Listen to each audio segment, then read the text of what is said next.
स्वर्ग के पिता, वचन को सुनने वाले कान और ग्रहण करने वाला हृदय प्रदान कीजिए। होने दीजिए आपके वचन के द्वारा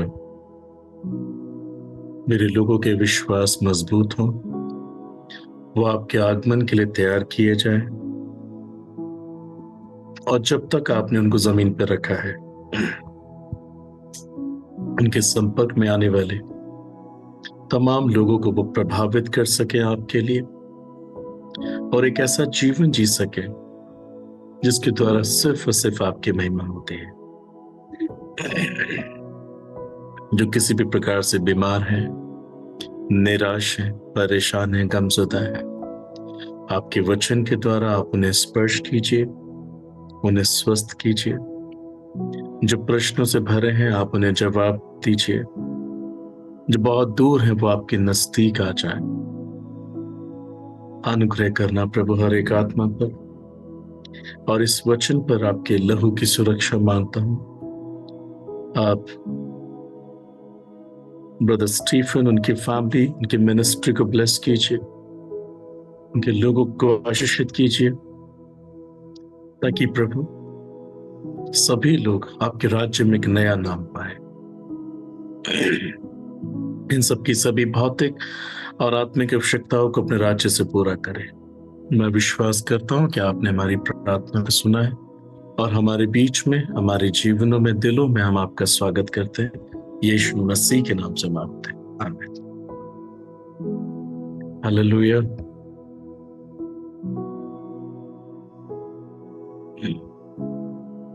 राइट।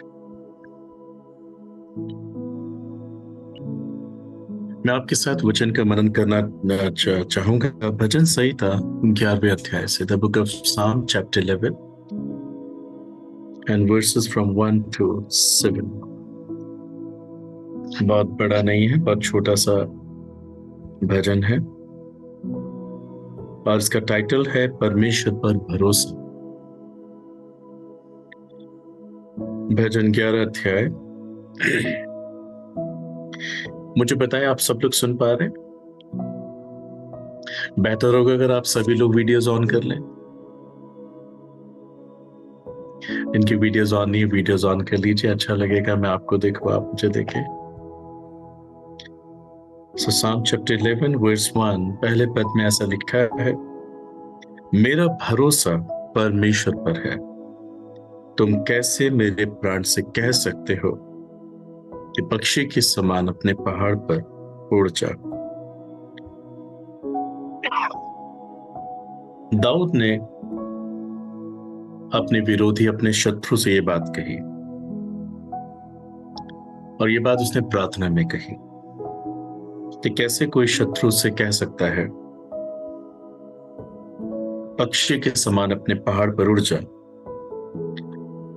मगर दाऊद उनको ये बताना चाहता है कि उसका भरोसा परमेश्वर पर है, ना कि किसी पहाड़ पर, ना किसी इंसान पर। पक्षी जब अपने पास कोई तकलीफ, कोई विपत्ति आते हुए महसूस करता है, तो हमेशा ऊंचे पहाड़ों की तरफ भाग जाता है, और ऊंची चट्टानों में जाकर उस सुरक्षा को प्राप्त करता है। दाऊद के जीवन में जो तकलीफें आई, उसके शत्रु ने उसके सामने कुछ इसी प्रकार का एग्जाम्पल दिया कि अगर वो अपने प्राण को बचाना चाहता है तो उसे पक्षी के समान चालाकी दिखानी चाहिए। उसे उड़कर ऊंचे पहाड़ पर ऐसी जगह में भाग जाना चाहिए जहां पर उसका प्राण सुरक्षित रह सकता है। मगर दाऊद ने उनकी बातों पर ध्यान नहीं दिया। दाऊद ने उनको बताया कि उसकी सुरक्षा कहां से आती है। उसने कहा, मेरा भरोसा परमेश्वर पर, I trust in the Lord. मुझे पक्षी के समान नहीं सोचना है, मैं इंसान पर भरोसा नहीं रखूंगा, जमीन और उस पर की किसी भी बातों पर मेरा भरोसा नहीं है, मगर मेरा भरोसा परमेश्वर पर है। तुम कैसे कह सकते हो मुझे? तुम नहीं कह सकते। ब्रदर सिस्टर, हालात चाहे कैसे भी हो, किसी भी परिस्थिति को आपके सामने, आपके जीवन में लेकर क्यों ना जाए, आपका भरोसा जो परमेश्वर पर होता है, वो आपको सब बातों पर जयवंत से बढ़कर बनाता है। इसलिए ना तो संसार की वस्तु पे भरोसा रखना है, ना मनुष्य उसकी सहायता पर। Always trust in the Lord. जब हम दाऊद के समान परमेश्वर में अपने विश्वास को कायम रखते हैं, तब वो हमें जीवन से बढ़कर जरूर बनाता है। और प्रभु ने दाऊद को उसके सभी संकटों से, सभी शत्रुओं से इसी भरोसे के द्वारा उसे आजाद किया था, तभी वो परमेश्वर के मन का पुरुष था। तो चाहे आप किसी भी प्रकार के हालातों से, परिस्थितियों से, तकलीफों से, बीमारियों से, कलेशों से, परीक्षाओं से होकर जाए, always trust in the Lord. ऐसी समस्याओं पर आने पर जहां लगता है समाधान नहीं हो पाएगा, सॉल्यूशन नहीं मिलेगा, परमेश्वर के पास से भागना नहीं है, मगर परमेश्वर के पास भागना है। यही भरोसा है। विश्वास और भरोसा दुख तकलीफ जो युद्ध के समान हमारे जीवन में आती है, वह इस्तेमाल करने के लिए दिया गया है। देखिए, तलवार का इस्तेमाल युद्ध में होता है, तो हमारा विश्वास और प्रभु में हमारा भरोसा एक तलवार के समान है। और जब परीक्षा युद्ध के समान हमारे जीवन में आती, then we use our faith and our trust in the Lord. So Daud से हमें सीखना है कि हमें किसी से डरने की आवश्यकता नहीं है, ना हमें मरने वाले इंसान से डरना है, ना जमीन से आने वाली किसी परिस्थिति से डरना है, और ना हमें दुष्ट शैतान से डरना है, क्योंकि हमारा भरोसा परमेश्वर पर है। वो हमें अपने पंखों की आड़ में सुरक्षा दे सकता है। सेकेंडली यहाँ लिखा है, क्योंकि देखो दुष्ट अपने धनुष चढ़ाते हैं और अपने तीर धनुष की डोरी पर रखते हैं, कि सीधे मन वालों पर अंधियारे में तीर चलाए। बहुत से लोग ऐसा सोचते हैं कि हमने अपना विश्वास प्रभु में किया है, परमेश्वर में अपने विश्वास को रखा है, तो हमारे जीवन में किसी भी प्रकार की तकलीफें, परेशानियां, परीक्षाएं नहीं है। कि इस बात को याद रखिए, बाइबल में ऐसा लिखा है, प्रभु यीशु ने कहा, इस संसार में तुम्हें खलेश मिलता है, परंतु ढांढस बांधो, मैंने इसी संसार को जीत लिया है। सो प्रॉब्लम्स में काम, तकलीफें आ सकती हैं, बीमारियां आ सकती हैं, कलेश आ सकते हैं, कर्जे आ सकते हैं, मगर ये सब चीजें अनंत नहीं हो सकती, क्योंकि अनंत केवल परमेश्वर है। अगर इनकी शुरुआत हुई है तो इनका अंत भी हो जाएगा। बस अपना भरोसा ईश्वर में बनाए रखिए। प्रभु ने साफ साफ कहा, बुद्धिमान और मूर्ख व्यक्ति कौन है? एक ने अपना घर चट्टान पर बनाया और एक ने अपना घर रेत पर बनाया। दोनों के लिए तकलीफें बराबर थी। आंधी, बाढ़, तूफान दोनों से टकरा रही थी। यानी परिस्थितियां सबके लिए बराबर हो सकती हैं, मगर कौन बचा रहेगा और कौन नाश हो जाएगा, इसमें हमें बुद्धिमानी को जानना है। जिसने अपनी नींव चट्टान पर रखी थी, आंधी तूफान उससे टकराए मगर उसका सत्यानाश नहीं हुआ। मगर जिसका घर चट्टान पे बना नहीं था, तो रेत पे बना था, वो तबाह हो गया। इससे हमें सीखने को मिलता है कि जब हम अपने प्रभु यीशु मसीह, जो हमारी चट्टान है, उस पर भरोसा रखते हैं, उस पर ईमान रखते हैं और उस पर निर्भर रहकर अपना जीवन जीते हैं, तो चाहे कितने भी बुरे हालात हमारे जीवन में क्यों ना आ जाए, कोई भी मुसीबत हमसे क्यों ना टकरा जाए, प्रभु हमें सुरक्षा देने की सामर्थ रखता है। तो यहाँ पर साफ साफ लिखा है कि जो शत्रु होता है वो तीर सीधे मन वालों पर मारता है। जिन्होंने अपना जीवन पश्चाताप के साथ प्रभु के हाथों में सौंप दिया है, शैतान उनका शत्रु बन जाता है। आप सबने अपना जीवन प्रभु को दिया है, शैतान आपका शत्रु है। आप सब लोग निर्दोष, पवित्र और ईश्वर को भावने वाला जीवन जीने का रोज परिश्रम करते हैं। शैतान आपका शत्रु है, इसलिए ये पॉसिबल है कि वो आपके जीवन में कहीं ना कहीं दखलंदाजी दे, आपको डिस्टर्ब करे, आपको परेशान करे। बट हम कैसे अपने आप को बचाए रखते हैं? बाइबल कहती है, अपने आप को परमेश्वर के अधीन कर दो, शैतान का सामना करो, तुम्हारे पास से भाग निकलेगा। तो मैं पहले पद को फिर से लाना चाहता हूं कि अगर आपका भरोसा हर परिस्थिति में ईश्वर में बना हुआ है, तो आप सब प्रकार की परीक्षाओं पर जयवंत हो ही जाएंगे। आमीन। देखिए, परमेश्वर हमारे लिए सब कुछ कर सकता है। ये नहीं कहना कि मैं तो विश्वास किया, मेरे में तकलीफें आती क्यों है, परीक्षाएं आती क्यों है, बीमारी आती क्यों आएंगी, मगर आप पर हावी नहीं होंगी, क्योंकि आपको बचाने छुड़ाने के लिए प्रभु हर वक्त आपके साथ होगा, जिस पर आपने भरोसा रखा है। और the book of Jeremiah chapter 1 में यही लिखा है। 3 पद में लिखा है, यदि नींव ढा दी जाए तो धर्मी क्या कर सकता है। इंग्लिश में ऐसा लिखा है 3 पद में, The foundations of law and order have collapsed. What can the righteous do? हम इस दुनिया में रहते हैं और हम इतना अच्छे से जानते हैं, समझ पाते हैं कि बिना किसी आधार के, बिना किसी बेस के, आधारशिला के कोई भी चीज स्थिर नहीं रह सकती। इवन हम मनुष्य के भी जीवन में एक आधार है, वो हम जानते हैं, हमारा प्रभु हमारे जीवन का आधार है। मगर जब तक हम जमीनी स्तर पर दुनिया पे रह रहे हैं, हम किसी आधार के बेस पर रहते हैं। तो अभी हमारा आधार क्या है? हमारे लॉ एंड ऑर्डर्स, हमारे कानून, हमारी जुडिशरी सिस्टम। अगर आज हमारे साथ कोई तकलीफ होती है, कोई परेशानी होती है, तो हम इनका सहारा लेते हैं, है ना? हम अपने पॉलिटिकल लोगों का, पुलिस का, कोर्ट का, ये सब हमारे लिए रखे गए हैं, बाइबल ऐसा बताती है। हम इनका सहारा लेते हैं, मगर कई बार ये चीजें हमारे अगेंस्ट में हो जाती है और धर्मी जन के अगेंस्ट में ज्यादा हो जाती है। इन दिनों में देखा है तो देखा जाए तो ज्यादा अगेंस्ट में। क्या होता है कि जब कानूनी हमारे अगेंस्ट में हो जाए, अर्थात हमारे अकॉर्डिंग कानूनी समाप्त हो जाए, हमारी हमारे लिए जो फाइट करेगा, हमारे लिए जो हमारा न्याय दिलाएगा, उन्हीं पर जिन पर हमारी आशा थी, वहीं से हमें सब कुछ खत्म होता हुआ प्रतीत हो, हमारी नींवें हिलती हुई नजर आए, तो फिर धर्मी क्या कर सकता है? आज बहुत से मसीह भाई बहन सताए जा रहे हैं, लाख उनकी कोशिश हो के कोई लॉ एंड ऑर्डर उनके काम नहीं आ रहा है, सिर्फ विरोधी के काम आता है। तो ऐसे में धर्मी को क्या करना चाहिए? क्या उसे उम्मीदें तोड़ देनी चाहिए, आशाहीन हो जाना चाहिए? क्योंकि यहाँ तो यही लिखा है, यदि नींवें ठाती जाए तो धर्मी क्या कर सकता है? धर्मी कुछ कर सकता है, ऐसा सवाल है यहाँ पर। तो क्या कर सकता है? 4 पद में लिखा है कि परमेश्वर अपने पवित्र भवन में है। परमेश्वर कहाँ है? वो अपने पवित्र भवन में है और परमेश्वर का सिंहासन स्वर्ग में है। उसकी आंखें मनुष्य की संतान को नित्य देखती रहती हैं और उसकी पलकें उनको जांचती रहती हैं। मैं यहाँ पर अंग्रेजी में पढ़ूंगा तो आपको ज्यादा समझ में आएगा। But the Lord is in his Holi temple, the Lord still rules from heaven, he watches everyone closely, examining every person on earth. कहने का मतलब है, चाहे जमीनी स्तर पर हमारे लिए नींवें हिला दी जाए, ध्वस्त हो जाए, लॉ एंड ऑर्डर हमारे काम ना आए, फिर भी भरोसा रखिए। क्यों? क्योंकि हमारी एक ऐसी सरकार है जो स्वर्ग से चलती है। आमीन। हमारे पास एक ऐसा आधार है जो परमेश्वर है और उसका राज्य सिर्फ स्वर्ग में नहीं और इवन पृथ्वी के हर एक स्थानों पर वो राज्य करता है। सो अभी भी हमारी नींव हिली नहीं है। Still we can trust in the Lord. हम ईश्वर पे भरोसा रख सकते हैं कि भले ही संसार में, मनुष्य में हमारी सुनवाई नहीं है, हमारे लिए न्याय नहीं है, मगर परमेश्वर है जो इस वक्त अभी तक स्वर्ग में बैठकर राज्य करता है।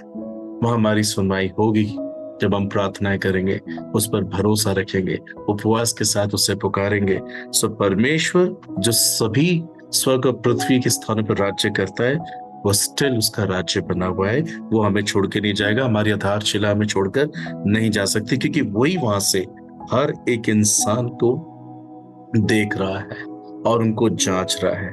भले ही संसार में लोग हमें जांच रहे हैं, लोग हमें परेशान कर रहे हैं, हमारे लिए गलत नीतियां बना रहे हैं और कहीं से हमें कोई भरोसा, कोई सहारा नहीं मिल रहा है, सो हमें घबराने की जरूरत नहीं है। हमारी सरकार ऊपर है, हमारा राजा राज्य करने वाला है और उसका राज्य हमेशा बना रहेगा।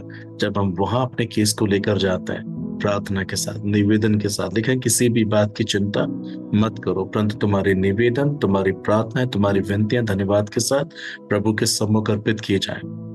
सो हमें वो शांति जो हमारी समझ से परे है, प्रभु के नाम से हमें मिल जाती है। सो बिल्कुल ना घबराएं, बिल्कुल ना डरें। ईश्वर है जो आपके जीवन में आने वाली तकलीफों पर, इवन जो आपको वो तकलीफ देख रहे हैं, उनको नित्य जांच रहा है। वो भलों को भी जांच रहा है, वो दुष्टों को भी जांच रहा है। तो भले हमें यहां से कोई न्याय नहीं है, मगर जिस ईश्वर के सामने भरोसे के साथ रोते हैं, वहां से हमें न्याय जरूर मिलेगा। So just trust in the Lord in every situation. Hallelujah.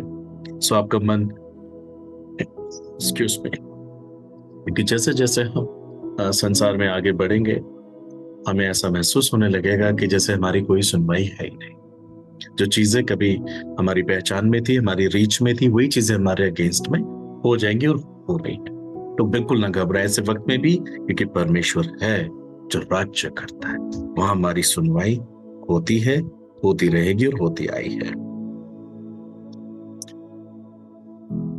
5 पद में लिखा है, यह वह धर्मी को परखता है, परंतु वो उनसे जो दुष्ट है और उपद्रव से प्रीति रखते हैं अपनी आत्मा में घृणा करता है। मैं ये कहना चाहता हूँ, अगर हम और आप ये चाहते हैं कि परमेश्वर हमारे जीवन के पल पल पर अपना काम करे और हमें अपनी नजर हम पर बनाए रखे, जब हम उसे पुकारे कि उसके कानों में वो आवाज पहुंच ना पाए, सो उसके लिए हमें एक ऐसा जीवन जीना है जिसकी मांग परमेश्वर ने की है। फर्स्ट पीटर चैप्टर 1:15-16 में ऐसा लिखा है, be holy because I am holy. परमेश्वर धार्मिकता को पसंद करता है और उसकी धार्मिकता के हम सहभागी हो जाए, इसलिए उसने अपने पुत्र को हमारे लिए बलिदान भी किया है। सो हमें इस धर्मी यीशु के साथ जुड़कर के जीवन जीना पड़ेगा। हमें वचन के अनुसार अपने जीवन को जीना पड़ेगा, जैसा लिखा है वैसे एक्शन के साथ हमें चीजों का पालन करना है। अगर हम इस प्रकार से करते हैं, पवित्र आत्मा की सहायता में दी गई कि हम कर पाएंगे। आज के वचन में जितनी बातें लिखी हैं वो सब बातें मिलकर हमारे लिए भलाई को लेकर आएंगी। अब जैसे लिखा है कि वो धर्मी को परखता है, वो दुष्टों को भी परखता है, धर्मी को भी परखता है, परंतु वो उनसे जो दुष्ट है, पापी हैं, गुनहगार हैं, जानबूझकर पाप करने में लगे रहते हैं, उपद्रव से प्रेम रखते हैं, अपनी आत्मा में घृणा करते हैं। उपद्रव को इंग्लिश में बोलते हैं वायलेंस। जो वायलेंस को प्यार करते हैं ना, परमेश्वर अपनी आत्मा में उनसे घृणा करते हैं। इस बात को हमेशा याद रखिए। इवन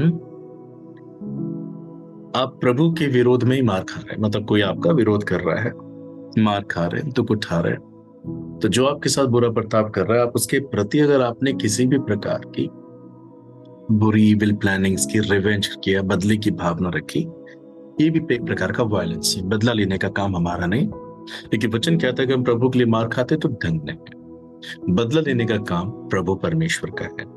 अक्सर आप देखेंगे बहुत से लोग टीवी प्रोग्राम्स देखते, सीरियल्स देखते, इवन WWF एंड अब तो ये ऐसा बताते WWE आता है, ये लोग या ऐसी मूवीज देखना पसंद करते हैं जहाँ फाइटिंग्स होती है। इवन हम सबका अनुभव रहा है अपने अपने वक्त पर, जब हम मूवी देखते थे तो हमारा जब एक्टर पिटता तो हमें बड़ा दुख होता था, और जब हमारा एक्टर विलन को मारता तो हम कहते थे अच्छा किया। So what we are doing actually, हम उस वायलेंस को पसंद कर रहे हैं, हमें मजा आ रहा है कि अच्छा हुआ इसकी ऐसे पिटाई हो रही है, इसके साथ ऐसा ही होना चाहिए था।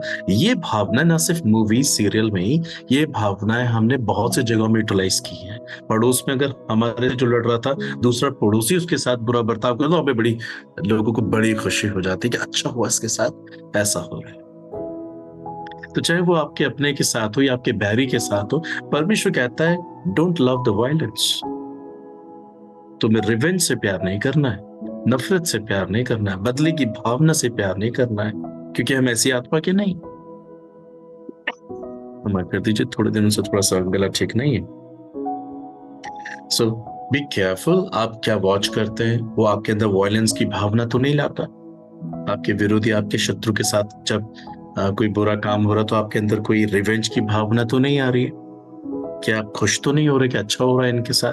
क्योंकि लिखा, यदि मैं तेरे विरोधी को, तेरे सताने वाले को या तेरे शत्रु को दंड दूं तो तू अपने मन में खुश मत हो। कहीं ऐसा ना हो कि फिर मैं वो पलटा तुझ पर ले। सो बी केयरफुल, हम इस बात को जांचें। कहीं ना कहीं लोग वायलेंस को पसंद करते हैं। इन दिनों में सबसे ज्यादा लोग राजनीतिक पार्टियों में से जो मिनिस्टर्स होते हैं, जो लीडर्स होते हैं, और भले उनसे कुछ गलतियां हो रही हैं, वो देश के अगेंस्ट में, लोगों के अगेंस्ट में, क्रिश्चियंस के अगेंस्ट में ऐसे बुरे बुरे काम कर रहे हैं, तो कहीं ना कहीं लोगों के अंदर एक वायलेंस की आत्मा जाग जाती है कि गलत हो रहा है और इनके साथ ऐसा होना चाहिए। अभी जैसे हाल ही में नेपाल में जो कुछ हुआ, आई एम श्योर कि बहुत से लोग हमारी कंट्री में भी एक्सपेक्ट कर रहे हैं ऐसा ही हो जाए। इवन बहुत से लोगों को सुनकर बड़ा अच्छा लग रहा होगा, वो वीडियो क्लिप्स देखकर, अरे अच्छा हुआ इस प्रधानमंत्री के साथ ऐसा किया, उसकी पत्नी को जला दिया, इन्होंने बहुत करप्शन किया हुआ था, और अच्छा हुआ इस फाइनेंस मिनिस्टर ऐसा किया, वो जान बचा के भागे, नहीं तो उनके हेलीकॉप्टर में भी आग लगा देनी चाहिए थी। ऐसी कई भावनाएं लोगों के मन में आ जाती है। तो लोग सोचते कि we are not being wrong, कि वो थे ही गलत तो उनके साथ सही हो रहा है। एक्चुअली ये वायलेंस को प्यार करना होता है।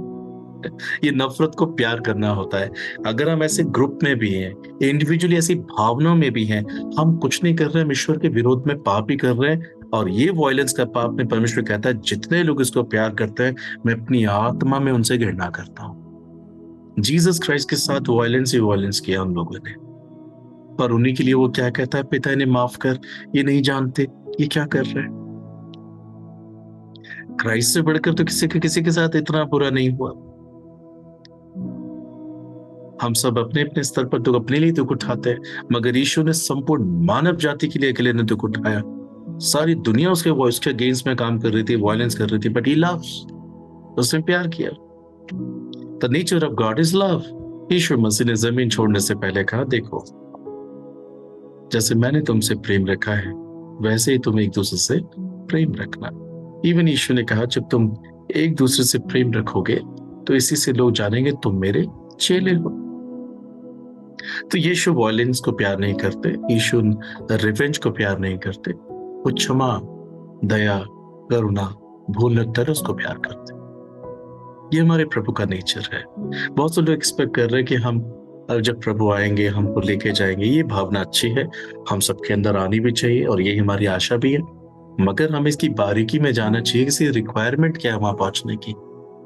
क्योंकि हमको लगता है कि प्रभु, कई बार लोग ऐसा सोचते हैं, खासकर हमारे मसीह लोग, कि हमारे प्रभु का नेचर हमारे जैसा है और बुराई से नफरत ही करता होगा। नहीं, प्रभु ऐसा नहीं करते। कई चर्चेस में, कई कलीसियाओं में, इवन द पास्टर्स आपस में मिलकर अपने ही देश के लीडर्स के अगेंस्ट में, हाल फिलहाल में जो चल रहा है उसी के अगेंस्ट में बातें चल रही है। हर जगह यही मुद्दा चल रहा है, आप ऐसी भीड़ में नहीं होना। आप इस प्रकार से वार्तालाप से भी दूर रहो, ऐसे डिस्कशन से भी दूर रहो, क्योंकि ये परमेश्वर घृणा करता है इन बातों से। इवन दासों के लिए कहा गया, तू कौन है जो मेरे दास पे दोष लगाता है, उसका उठना गिरना मुझसे संबंध रखता है, मैं देख लूंगा। इवन बाइबल कहती है कि कोई भी पदाधिकारी जो आज राज्य कर रहा है, गद्दी पर विराजमान है, अपनी मर्जी से वो राज्य नहीं कर सकता जब तक प्रभु उसे वो राज्य ना दे। इवन बाइबल बताती है, इज़राइल के लोगों ने जब जब परमेश्वर के विरुद्ध अपराध किया, अगेंस्ट में उसके जीवन जिया, तब तक परमेश्वर के लिए कड़े शासक ठहराए। अब हमारी कंट्री को देखिए, अभी तो सोशल मीडिया का टाइम है, जमाना है, तो कुछ हिडन चीजें भी अब हमारे सामने आ जाती है। इसका मतलब ये नहीं कि वो पहले नहीं हो रही थी, वो पहले भी हो रही थी। जब परमेश्वर कहता है कि लूत के जैसे दिन होंगे अंत के समय में, तो सोचिए वहां पर भी बहुत कुछ हो रहा था। आज जो हम देख रहे हैं वो पहले भी हुआ है, आज फिर वही चीजें हो रही। सो अब ये ना सोचिए कोई नई बात हो रही है, मगर हमें ऐसी परिस्थिति में अपने नेचर को मेंटेन रखना है। साफ साफ कहा प्रभु ने कि तुम मेरे चेलों को, मेरे विश्वासियों को, मेरे जनों को उनके फलों से पहचानो। नहीं लिखा तुम उन वरदानों से पहचानोगे या वो सामर्थ के कामों से पहचानोगे, वो कितना टंग्स बोल रहे हैं, वो कितनी हीलिंग्स कर रहे हैं, कितना मिरेकल्स कर रहे हैं, कितना वंडर्स कर रहे हैं। नहीं, इससे नहीं पहचानोगे, तुम उनको नेचर से पहचानोगे, तुम उनको फलों से पहचानोगे। और गैलेशियन चैप्टर 5 में 22-23 में साफ साफ लिखा है, व्हाट्स द नेचर, करुणा, प्रेम, दया, ये नेचर है। सो ना तो अपने पड़ोस में वायलेंस को पसंद करो, ना अपने शत्रु के निमित्त पसंद करो, ना खुद के निमित्त, ना अपने परिवार के निमित्त। किसी भी स्तर पर उपद्रव से प्रेम करना हमारे लिए हानि लेकर आएगा। हमें ईश्वर के प्रेम में अंत तक बने रहेगा। ये तो लिखा है, यदि तुम अंत तक धीरज धरे रहोगे तो फिर जीवन का मुकुट भी पाओगे। सो ब्रदर सिस्टर, मैं फिर से पढ़ना चाहूंगा कि परमेश्वर धर्मी को परखता है, वो उनसे जो दुष्ट हैं और उपद्रव से प्रीति रखते हैं, वायलेंस से, रिवेंज से प्यार करते हैं, अपनी आत्मा में घृणा करता है। छठे पद में जजमेंट आ रहा है, वहां लिखा है कि वो दुष्टों पर फंदे बरसाएगा, आग और गंधक और प्रचंड लू उनके कटोरों में बांट दी जाएगी। तो उनके हिस्से में क्या आएगा? जो उपद्रव से, बदले की भावना से प्यार करते हैं, उनके हिस्से में क्या आएगा? गंधक, आग और प्रचंड लू। ये कौन सी स्थिति है? ये हेल की स्थिति है। उनके हिस्से में नरकी आएगा। वहां सभी नफरती लोग रह रहे हैं, वहां सभी बदला लेने वाले रह रहे हैं। जजमेंट प्रभु को करना है। नूह और लूत कि समय में हमारे जैसा परमेश्वर का वचन नहीं था कि उनको पहले से बता दिया जाए कि तकलीफ आने पे परमेश्वर धर्मी को बचा लेगा। दोनों के पास ऐसे कोई इंस्ट्रक्शन नहीं था, पर नेचुरली वो परमेश्वर का भाई मानते थे, और दोनों के स्तर पर समाज दुनिया में बुरा हो रहा है। इससे बुरा क्या होगा कि लूत जब एंजल इसको बचाने आए तो वहां के लोगों ने स्वर्गदूतों के साथ संभोग करने की बात कही है। पढ़ा नहीं पढ़ा आपने वहां पर ये बात? तो और क्या ब्रूटल बुरा होगा। तो लूत का जमाना, नूह का जमाना दोनों ही गंदा था, मगर ये दोनों अपने अपने समाज, अपने अपनी दुनिया में पवित्र जीवन जी रहे हैं, विदाउट द नॉलेज कि परमेश्वर इस एक नेचर से उनकी जिंदगी बचा लेंगे। हमें तो वचन में पढ़ने को मिल गया कि प्रभु यीशु हमें बचा लेंगे, इसलिए हम प्रिपरेशन कर रहे हैं, और उनके पास तो ऐसा कुछ भी नहीं था। वो नेचुरली प्रभु का भाई मानते हुए मन में किसी के लिए कोई रिवेंज, कोई नफरत, कोई उपद्रव ना रखकर वो प्रभु का भाई मानते जी रहे। लूत के विषय में लिखा है उसका सच्चा मन पीड़ित रहता था अपने आसपास की बुराई देखकर। इट मीन्स वो प्रभु को पुकारता होगा, प्रभु उनको बुद्धि दे, ये क्या कर रहे हैं, और इनकी बुराई से मुझे, मेरी बेटियों, परिवार को बचा के। मगर परमेश्वर ने दुनिया का नाश, जल प्रलय करने से पहले नूह से बातें की। नूह, सभी लोगों में मैंने तुझे धर्मी पाया है, एक नाव बना, अपने परिवार को उसमें बिठा, मैं तुझे बचा। क्योंकि वो ऊपर तरफ से प्रीति नहीं रखता, वो राइचियस व्यक्ति था, इसलिए बचा लिया प्रभु उसको। लूत को भी प्रभु ने स्वर्गदूत भेजकर, इससे पहले कि सल्फर और फायर वहां पर गिरती सदोम और गोमोरा में, प्रभु ने उसको वहां से स्वर्गदूतों के द्वारा निकाल दिया। दोनों को ये इंफॉर्मेशन नहीं थी कि प्रभु बचा भी लेंगे। तो हमारे पास तो ये इंफॉर्मेशन पहले से कि प्रभु धर्मी को बचाएगा। Praise the Lord. इसलिए आसपास बहुत कुछ गलत हो रहा है, बहुत कुछ गलत होगा, और ब्रूटल होगा, बहुत बुरा होगा आगे चलकर।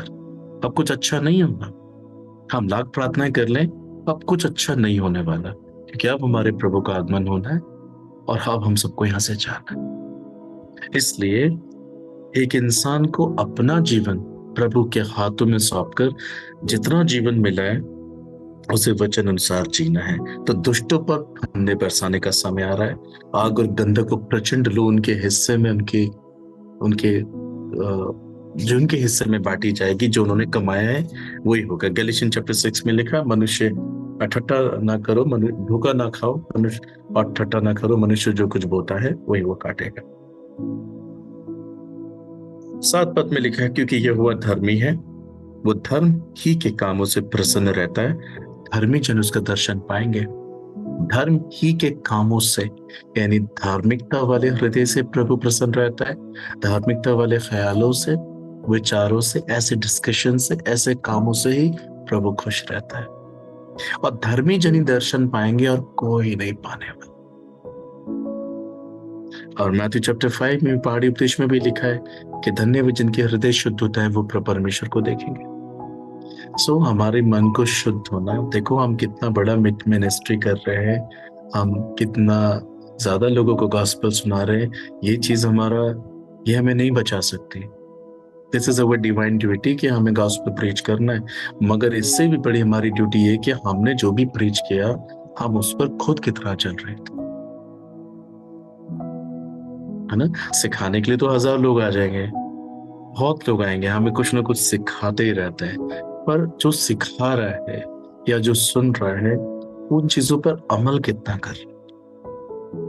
क्योंकि वचन को सिर्फ सुनने वाले नहीं, पर वचन पर चलने वाले लोग प्रभु के सामने धर्मी होते हैं। So love your neighbour, not just जो आपसे प्रेम कर रहे हैं, उनसे भी प्यार करो जो आपसे प्यार नहीं करते। फर्स्ट सेंचुरी के चर्च में पतरस और सभी यहूदी यही सोचते थे कि जो गॉस्पेल आया है या प्रभु आया है, वो सिर्फ हमारे लिए आया है, वो अन्य जातियों की तरफ ध्यान भी नहीं देते थे। मगर प्रभु ने एक बड़ी चादर लटकाकर उसमें हर प्रकार के जानवर दिखाकर पतरस को ज्ञान दिया, मार और कहा था सब शुद्ध है, सभी इंसानों को बचाना है। इंसान और कुछ नहीं है, जो इंसान और जानवर दोनों मिट्टी से बनाया गया। फर्क सिर्फ इतना कि हमारे पास प्राण के साथ आत्मा भी है, उनके पास सिर्फ प्राण है, आत्मा नहीं है। मगर हमारी सृष्टि तो मिट्टी से ही नहीं है, इसलिए उसे जानवर दिखाकर इंसानों की तरफ इशारा किया गया। और उसका अच्छे से एग्जाम्पल मिलता है सब उपदेशक 3:18 में। कि इंसान और कुछ नहीं, जानवर के समान है जो मिट्टी से बना है। सो प्रियो, अपने मन में नफरत मत रखिए, इस प्रकार के डिस्कशन से भी बाहर रहिए जो आजकल के माहौल में बन रहा है। तैयारी कीजिए, एक बहुत बड़ी भुखमरी रास्ते में है, starving is on the way,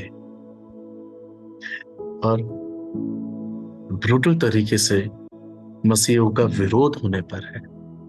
तो तैयारी ये मत करो कि मैं अपने आप को कैसे बचाना है, आत्मा तो प्रभु ही बचाना है, कि यीशु ने साफ साफ कहा, उनसे मत डरो जो सिर्फ शरीर को घात करते हैं, परंतु उन्हीं से डरो, उससे डरो जो तुम्हारी शरीर आत्मा दोनों को घात कर सकते। सो बहुत से लोग प्रिपरेशन कर रहे हैं, दुनिया में तैयारी चल रही है, लोग बंकर्स में घर बना रहे हैं, जमीन के अंदर घर बना रहे हैं कि जब ऐसा कुछ होगा हम बच जाएंगे। देखो, धर्मी जन बचेगा अगर धर्मी होगा, अदरवाइज किसी रीति हमारी अपने खुद के बल ताकत शक्ति से हम नहीं बच सकते। सो बहुत बुरा समय आ रहा है, हम सबको इस बात की जानकारी हो गई है, बहुत बुरा समय आ रहा है और कुछ भी अच्छा नहीं होने वाला। हम लोगों को गवाही देने के लिए कभी भी सामने आ जाना पड़ेगा, इसलिए धीरज धरकर शुद्ध रहकर ही अब अपने प्राण को बचा सकते हैं। पॉल डॉक्टर टीचर्स नकरन बात से बहुत डरते थे कि मैं इतना प्रचार तो करता हूँ, इतनी गवाहियां देता हूँ, लोग मंच पर गवाहियां देते हैं, तो क्या होगा अगर प्रभु के लिए मुझे जान देनी पड़ी, तो क्या मैं मर पाऊंगा? ये बात उन्हें परेशान करती थी। And he fast and pray, बहुत ज्यादा उपवास प्रार्थनाएं की। And one day Jesus took his soul, उसकी आत्मा को लिया, and he visit heaven and he saw Jesus. और यीशु को देखते ही वो आनंद से भर गए और प्रभु ने कहा, मैं जानता हूं तो मुझसे क्या पूछना चाहता है। तो इस सवाल से डरा हुआ है कि अगर मेरे खातिर तुझे मरना पड़ा तो क्या तू मर पाएगा, ये ऐसा तूने तो इनकार कर देगा? उसने कहा, प्रभु यही बात मुझे परेशान कर रही है, even though you made me a great servant, but still there is fear in my heart कि अगर मुझे आपके लिए अगर मरना पड़ा तो मैं इनकार तो नहीं कर दूंगा। सो पौलुस कैसा था, प्रभु उसने कैसे गर्दन कटाई, जरा सा भी डर नहीं लगा। प्रभु ने कहा, डर न करना, मैं एक काम करता है, मैं तुम्हें सीधा पॉल से मिलाता हूँ, तुम ये सारे सवाल उसी से कर लेना। सो ये बात होते ही वो तुरंत पॉल से मिलता है और उसका डिस्क्रिप्शन भी उनकी किताब में लिखा है। आई लव दैट स्टोरी, मुझे ये स्टोरी ने बहुत छुआ। और कहता है, पॉल से मिलके कहता है, पॉल बस इतना बता दो कि जब तुम्हारा बीहेडेड हुआ, जब तुम्हारी गर्दन काटी गई तो तुम्हें डर नहीं लगा? तुम कैसे स्थिर रहे उस स्थिति में? तुम भी तो इंसान ही थे। पॉल ने कहा, ऐसा नहीं कि मैं डरा नहीं, डरा तो मैं भी था। इवन जब वो रात आई, जिस सुबह मॉर्निंग में मुझे घात करने पर थे, और मैं परेशान तो था, निराश था मैं, और मगर मैंने घुटने टेक कर प्रभु से रात भर प्रार्थनाएं की। मैंने कहा, प्रभु बस तेरे नाम का इनकार ना करने पाऊं, मुझे ताकत देना। सो पॉल कहता है, जब जेलर लोग मुझे लेने आए कि अब तुम्हारा समय आ गया मरने का, गर्दन काटने का, तो क्या तब भी मैं कांप रहा था, क्योंकि मैं इंसान था। पर मैं यही कह रहा था, प्रभु मैं तेरे नाम का इनकार ना करने पाऊं, क्योंकि मैंने बहुत सेवा की है, अब झूठा नहीं ठहरना चाहता, मुझे शक्ति दे, या तू मुझे बचाना चाहता है तो बचा ले। कहते प्रभु ने मेरी बस, मैं बोलता रहा, मुझे कुछ महसूस नहीं हो रहा था क्योंकि मैं डरा हुआ था, मगर मेरे मन में कहीं ना कहीं उम्मीद थी कि प्रभु प्रभु हमको नहीं छोड़ेगा। और जैसे ही मैंने उस जल्लाद को देखा जिसके हाथ में बड़ी तलवारें थी, तब उस वक्त मेरा सारा डर निकल गया। मेरे मन में एक अद्भुत शांति ने जगह ले ली और मैं जाकर उस पर लेट गया। मैंने अपनी गर्दन आगे कर दी और मैंने कहा, प्रभु तू चाहे तो मुझे बचा सकता है, पर मैं तेरा नाम का इनकार नहीं करना चाहता। वो कह रहे, बस मैं इतना कह रहा था और अचानक मैंने अपनी आंखें खोलकर देखा कि अब क्या होगा, तो देखा यीशु मसीह सामने खड़े थे। और प्रभु ने अपने हाथ फैला के कहा, पॉल। और जैसे ही पॉल ने ये देखा, वो वहां से उठा, दौड़ता हुआ प्रभु को गले लगा लिया और कहा, प्रभु अच्छा हुआ आप आ गए, आपने मेरी विनती सुन ली, ये लोग मुझे मार देते अभी। प्रभु ने कहा, शाबाश मेरे बेटे, तूने मेरे लिए अपनी जान दे दी। तो प्रभु जान दे दी कि हाँ, तूने मेरे लिए जान दे दी। पीछे मुड़कर देख, जैसे पॉल ने मुड़कर देखा तो उसकी गर्दन कटी भी पड़ी थी। ये इतना सुखद अनुभव था कि उसे मालूम ही नहीं पड़ा कि उसकी गर्दन कटी। सो इतना कर उनको प्रभु यीशु मसीह ने एक बात कही कि जब कभी भी कोई अंत तक मुझ पर भरोसा रखकर मेरे लिए प्राण तक विश्वास चुके रहता है, मैं उसे एहसास भी नहीं होने देता उसने मेरे लिए जान भी कब दी थी। क्योंकि वो एहसास अगर तुम्हें लेना होता तो मैं क्रूज पे भरता ही क्यों? Praise the Lord. अगर हमें दर्द से ही होके जाना होता तो प्रभु क्रूस पर क्यों मरा, क्यों दर्द उठाया हमारे लिए? मगर वो हमारे फेथ को उस हद तक देखना चाहता है, बस उस हद तक हम खड़े रहेंगे कि नहीं खड़े रहेंगे, बाकी प्रभु हमें एहसास नहीं होने देगा। सो एक एग्जाम्पल मिलता है हमें स्टीफन का, कि लोग पथराव कर रहे थे, खून बह रहा था, पर उसे ऐसा लगा कि फूल बरस रहा है। Praise the Lord. सो हमें अपने आप को इस हद तक प्रिपेयर करना है, इसलिए कोई नफरत नहीं रखनी है, कोई रिवेंज की भावना नहीं रखनी है, हमें कोई वायलेंस से प्यार नहीं करना, ना हमें ऐसे ग्रुप में रहना है जहां पर पॉलिटिकल बातें और विरोधी बातें चल रही है, लीडर्स को लेकर, प्राइम मिनिस्टर को लेकर, सरकार को लेकर। हमें कोई मतलब नहीं इन बातों से। हमारे को ये सिखाया गया है कि अपने अधिकारियों के लिए प्रार्थना करो, बस। जब जब इजराइल ने गुनाह किया, कड़े शासक आए उन पर, जब जब वो ठीक हो गए तो सरकार भी ठीक हो। ऑलराइट। सो मैं ये कह सकता हूँ कि पेंडेमिक्स के टाइम पर, इवन 2014 से कहें कि जो भी प्रेजेंट गवर्नमेंट चल रही है, प्रभु जांचने वाला है, हम नहीं। पर मैं इतना जानता हूँ, जब से ये गवर्नमेंट आई है, मसीहों के अंदर मसीह को जानने की इच्छा तभी ज्यादा जागृत हुई है। आप खुद सोचना इस बात को। जब से ये गवर्नमेंट आई, लोगों ने यीशु की खोज अब करना शुरू किया है, उससे पहले वो आराम से रहते थे। सो जो होता है हमारी भलाई के लिए होता है। आज हम जो इतने प्रिपेयर हो गए ना, आज ये मीटिंग हो रही है, आए दिन मीटिंग अरेंज हो रही है, ये 2014 से पहले नहीं हो रही थी, ये अभी हो रही है हालातों को देखकर। हर व्यक्ति अपने आप को तैयार कर रहा है, तो प्रभु कहता है तुम्हें सुधारने के लिए कड़े शासक मैं ही लाता हूं। और जब वो गिनती सही हो जाएगी कि सब सही हो जाएंगे, सरकार अपने आप चेंज हो जाएगी। हालेलुया। Praise the Lord. इसलिए हमें नफरत नहीं करना है, ये प्रभु की लाठी के अगेंस्ट में बोलना कि ये ऐसा क्यों कर रहा है, ये ऐसा क्यों कर रहे हैं। बस जो हो रहा है हमें प्रार्थना करना है, प्रभु बहुत से लोग तकलीफ में, दया करो, हमारे प्राइम मिनिस्टर को बुद्धि दो। जब चार जवान लड़के, 17-18 साल की एज है, डैनियल, उसके 3 मित्र शद्रक मेशक अबेदनगो, 4 जवान लड़के अन्य जाति नबूकदनेस्सर को बदल देते, क्योंकि रिवेंज नहीं है उनके मन में, नफरत नहीं है उनके मन में, और ना ऐसे रॉन्ग डिस्कशन है, ना वो ऐसे ग्रुप में है। ठान कर बैठे कि निर्दोष जीवन जीना है, और ऐसे काम करके दिखा दिए बेबीलोन में कि राजा का ही उद्धार करती है। Praise the Lord.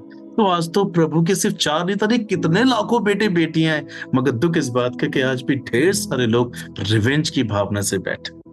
अभी देखिए कितने हमारी मसीह समाज के लोग चर्चेस में पॉलिटिकल मीटिंग्स करने में लगे हुए हैं, हमको कैसे बचना है, हमको कैसे रहना है। प्रार्थना सभाओं में मंत्री को बुलाकर रिबन काटेंगे, that's wrong and I fully against that. ये बात अच्छी नहीं लगती। हमें लिखा है, हाय उन पर जो अन्य जातियों के सामने हाथ फैलाते हैं, हाय उन पर जो मिस्रियों के सामने सहायता मांगने को चाहते हैं। हमारा ईश्वर महान है, वो अकेला सब कुछ कर सकता है, उसे बस धार्मिकता चाहिए जिसके द्वारा इंसान बचता है, बस। हम सब कुछ देने को तैयार हो जाते हैं, बस धार्मिकता देने को तैयार नहीं होते। हम ऑफरिंग देने को तैयार है, टैक्स देने को तैयार है, पासबान को खिलाने को तैयार है, हर चीज कर देंगे, पर प्रभु हमसे पवित्रता मत मांगो, हमें चुगलियां करने दो प्रभु। हमें वो पादरी पसंद नहीं तो नहीं प्रभु, हम बोलेंगे उसके बारे में, उसने ऐसा क्यों कहा, उसने 2 कहा, हम 10 कहेंगे। हमें गलत नहीं लग रहा प्रभु, वो आदमी हमें बुरा लगता है तो लगता है, उसने हमें गालियां दी तो हम 1000 देंगे, हम गलत नहीं है प्रभु। यही करते रहेंगे तो कैसे स्वर्ग जाएंगे? नहीं जाएंगे फिर हम स्वर्ग। आशा ही रख सकते हैं पर हम जाएंगे नहीं। ब्रदर सिस्टर, हमारे प्रभु का आगमन निकट है, हमें बहुत पवित्रता का जीवन जीना है। हिमाचल से एक बहन मुझे मिली और मैं प्रभु के आगमन पे प्रीच कर रहा था। आफ्टर द मीटिंग मुझसे कहा, पास्टर आप क्यों बता रहे हैं, आप प्रभु का आगमन बहुत जल्दी होने वाला है। सो मैंने कहा कि आप इस बात से खुश नहीं? नहीं, मेरे को अच्छा लग रहा है प्रभु आएंगे, पर अभी नहीं आना चाहिए प्रभु को। What do you mean by that? कि कहने का मतलब ये है, अभी तो मैं प्रभु को जान रही हूँ, पर मैं भी चाहती हूँ कि मैं भी 60 फीट के प्लेटफॉर्म पर प्रीच करूं। मेरी भी इच्छाएं हैं कि कैमरास में मेरी फोटोज आए, टीवी पे मेरे प्रोग्राम जाएं, बड़े बड़े होर्डिंग बोर्ड्स मेरे भी लगे, मेरे भी हैंडबिल्स शेयर हों लोगों में। ऐसे कैसे प्रभु आ सकते हैं? जब तक ये नहीं होगा प्रभु को नहीं आना चाहिए। सो कहने का मतलब क्या है? ऐसे भी लोग हैं जिनको अपना स्वार्थ पूरा करना है प्रभु में। आई एम श्योर अगर उसका उद्धार हो जाए तो अच्छा है, मगर अगर ऐसी स्थिति में प्रभु आएंगे तो वो नहीं जाने वाले, क्योंकि उसने प्रभु को पाया एक स्टेज के लिए। ब्रदर सिस्टर, इस एक धोखे से निकलना बाहर कि हम लोग कितने लोगों को बचा रहे, कितना बैप्टिज्म दे रहे। नहीं नहीं नहीं, हमको इस चीज में नहीं फंसना है। जिसकी आत्मा निर्दोष है उसने सब कुछ कर लिया प्रभु के जो मांगा है। आप देखो ना, नूह को सभी जानते हैं, ऐसा व्यक्ति जिसने 100 साल प्रचार किया अपने जमाने के लोगों में, पर एक भी सोल नहीं बचाई। ब्रदर स्टीफन ने भी बहुत सारे लोग बचा लिए यहाँ पर, मगर नूह ने वो भी नहीं बचाए। 100 साल प्रचार किया उसने, जल प्रलय आ रहा है, मान जाओ मान जाओ, एक आत्मा नहीं बची। हम उसे फेलियर मिनिस्टर कहेंगे। कोई फर्क नहीं पड़ता, क्वांटिटी, भीड़ से कोई फर्क नहीं पड़ता। Righteousness is most important thing. और वो रिक्वायरमेंट नूह ने पूरी की थी, अब प्रभु ने बचा लिया उसे। अगर ये स्थिति आज बनेगी, अरे 20 साल से सेवा कर रहे हो, कितने लोग हैं तुम्हारे चर्च में? इतने साल से सेवा कर रहे हो, कितने लोग हैं तुम्हारे साथ ऑनलाइन में? क्वांटिटी देखकर काम हो रहा है। लोग पेमेंट करे जा रहे हैं अपने मैसेज के, हमें कितने सब्सक्रिप्शन मिल जाए, हमारे को कितने लाइक्स मिल जाए। What we are doing actually? The book of Acts chapter 1:8 में नहीं लिखा है कि जब पवित्र आत्मा तुम पर आएगा तो तुम्हें कि नहीं लिखा है कि जब YouTube आएगा, सोशल मीडिया आएगा तो तुम्हें पृथ्वी की छोर तक पहुंचाएगा। ये तो नहीं लिखा है वहां पर। हम सोशल मीडिया पे भरोसा रखने लगे कि यही हमें पृथ्वी की छोर तक पहुंचाएगा। डॉक्टर बिली ग्राहम के समय में कहां था? स्मिथ विगल्सवर्थ के समय में कहां था? क्या हमने उनकी चर्चा नहीं सुनी यहाँ पर? विलियम कैरी के समय में कहां था? हमारे कानों में उनकी चर्चा आई है यहाँ पर। शैतान एक्चुअली हमारी डेस्टिनेशन चेंज कर रहा है। आज लोग प्रभु से प्रार्थना करके संदेश नहीं लेते, गूगल से प्रार्थना कर लेते हैं। उन्हें गूगल में मैसेज मिल जाता है, एआई से सारे संदेश मिल जाते हैं। एक्चुअली शैतान उनकी डेस्टिनेशन चेंज कर रहा है। वो कह रहा है तुम अगर सोशल मीडिया में अमाउंट नहीं दोगे, पैसा नहीं दोगे, गूगल में पे नहीं करोगे, फिर तुम्हारा संदेश कोई नहीं सुनेगा। नहीं नहीं, हमें इन चीजों पे भरोसा नहीं करना। जब पवित्र आत्मा हम पर आएगा, पृथ्वी की छोर तक हम गवाह होंगे। That's all. प्रभु को पता है हम कहाँ कहाँ गवाह हुए, हमें इसको देखने की जरूरत नहीं है। मैं समझता हूँ विलियम कैरी जैसे लोग मर गए प्रभु की सेवा करेंगे तो पता भी नहीं था कि पता नहीं कितने लोगों को बचा लिया उन्होंने, उनको खबर भी नहीं है। ये गुप्त में रहना चाहिए। आपको समझ में आ रहा है नहीं आ रहा है? हम इन चीजों से निकले, ये चीजें हमारी यात्रा में रुकावट डाल रही हैं। आज बहुत से पास्टर्स मेरे से इसी बात से परेशान है कि मैंने इतना अच्छा प्रचार किया, उसे लोगों ने सुना ही नहीं। आपको क्यों लग रहा है ऐसे लोगों ने सुना नहीं? जिसको सुनना था प्रभु ने सुना दिया उसको। सो आप इन चीजों में मत जाइए, खुले दिल से, पवित्रता से, ईमानदारी से, समर्पण के साथ प्रभु के लिए काम करना है। ऐसे ऑफर्स तो हमारे पास भी बहुत आए। क्या हम नहीं दे सकते थे? हमें ऐसे कोई प्रॉब्लम नहीं है पेमेंट करने में, हम दे सकते हैं, पर नहीं देना ना हमको। जितना प्रभु ने किया उतना ही करना है बस, और हम ज्यादा खुश रहेंगे। सो brother sister, and I hope आपको ये मैसेज समझ में आ रहा है कि हमें अपना भरोसा परमेश्वर पर रखना, हर एक छोटी और बड़ी चीजों के लिए। प्रभु हम आपके लिए जी रहे हैं, सिर्फ आपके लिए हम काम कर रहे हैं जो आपने हमको दिया है। हमारा इसमें कुछ भी स्वार्थ नहीं है। बाइबल में पौल कहते हैं सब अपने स्वार्थ की खोज में, ना कि यीशु मसीह की। सो प्लीज आराधना करो।